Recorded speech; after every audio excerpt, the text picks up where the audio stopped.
And if you're having trouble reaching this E14 bolt on the back of the starter, why oh why did you put it there, BMW? It's a bear to get to. It's very fiddly. Just want to show you what I ended up finding to use.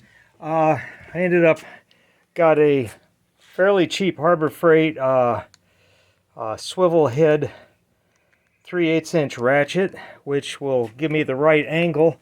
And I had a heavier duty set of E-sockets, but the E14 is just a little bit thick. It actually just prevents putting the right amount of torque without twisting the tool on the bolt, and you don't want to do that. It's aluminum, it'll strip in a heartbeat, and then you really have a problem.